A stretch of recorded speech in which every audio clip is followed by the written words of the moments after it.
और केवल भारत में ही नहीं, पूरी दुनिया के अंदर जहां कहीं भी सनातन धर्मावलंबी है, यहां तक कि नेपाल के संकट में भी नेपाल जाने में उनके कोई संकोच नहीं होता था। मैंने कई बार देखा, उस समय पूज्य स्वामी जी महाराज अपने पूज्य गुरुदेव के साथ नेपाल की यात्रा में कई बार गए और नेपाल में कई दिनों तक व्यापक जन जागरण के कार्यक्रम के साथ जुड़ करके उन्होंने उस समय अपना योगदान दिया, सनातन धर्म की मजबूती के लिए अपना योगदान दिया। और जहां कहीं भी सनातन धर्म के लिए थोड़ा भी प्रयास होता है, उस पूरे अभियान को उनका पूरा आशीर्वाद प्राप्त होता है।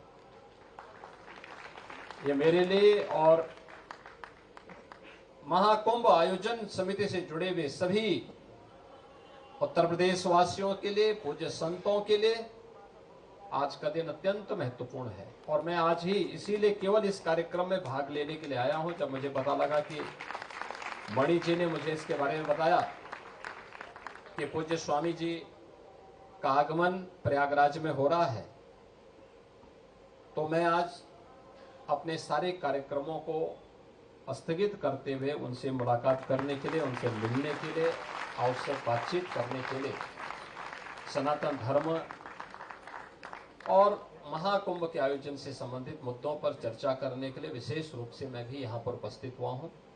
मुझे उनका स्वागत करते हुए अत्यंत प्रसन्नता की अनुभूति हो रही है।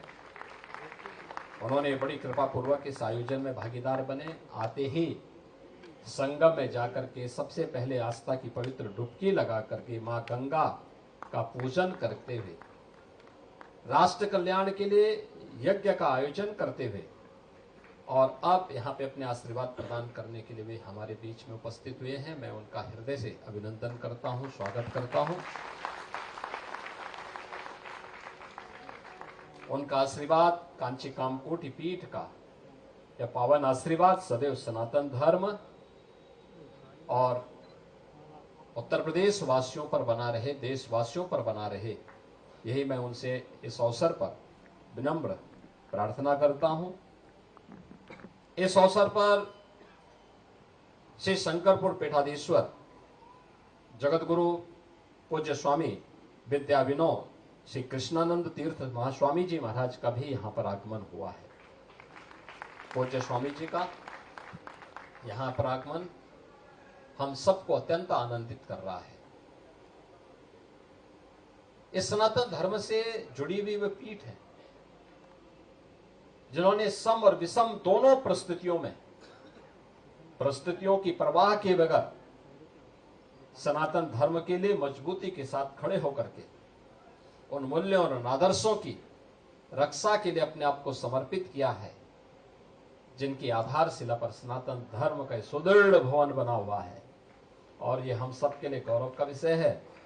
महाकुंभ प्रयागराज में आज 62 करोड़ श्रद्धालु संगम के इस पावन त्रिवेणी में आस्था की पावन डुबकी लगाने वाले हैं। यानी आज ये संख्या 62 करोड़ पार होने वाली है। अब अनुमान करिए कि दुनिया के अंदर कौन सा ऐसा मत मजहब संप्रदाय है जहां एक निश्चित समय सीमा के अंदर इतने बड़ी पैमाने पर श्रद्धालु जन आकर के अपनी आस्था को व्यक्त कर रहे हैं।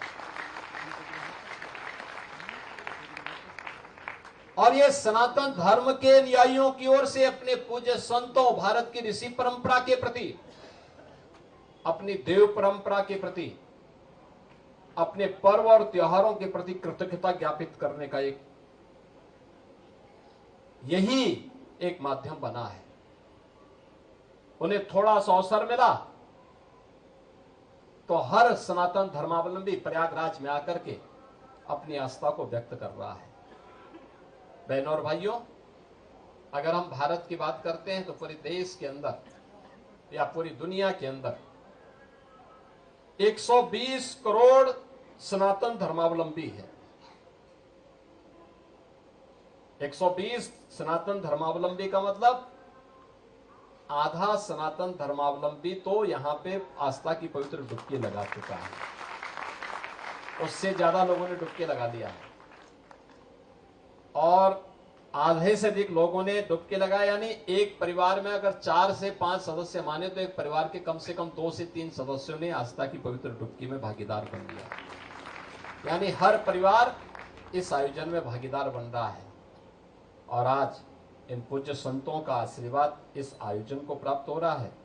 मैं इस अवसर पर उन्हें हृदय से उनका अभिनंदन करता हूं, उन्हें आश्वस्त करता हूं कि सनातन धर्म के लिए, देश के लिए जिस भी प्रकार के योगदान की आवश्यकता पड़ेगी, हम लोग पूरे प्राणपण से जुट करके उस आयोजन को सफलता की एक नई ऊंचाई तक पहुंचाने में अपना योगदान देंगे। आप सबको मां गंगा का आशीर्वाद प्राप्त हो, भगवान वेणी माधव का आशीर्वाद प्राप्त हो, पूज्य संतों की कृपा से प्रयागराज की कृपा आप सब पर बनी रहे, इस कामना के साथ मैं अपनी वाणी को यहीं पे विराम देता हूं। नमः पार्वती पतिये हर हर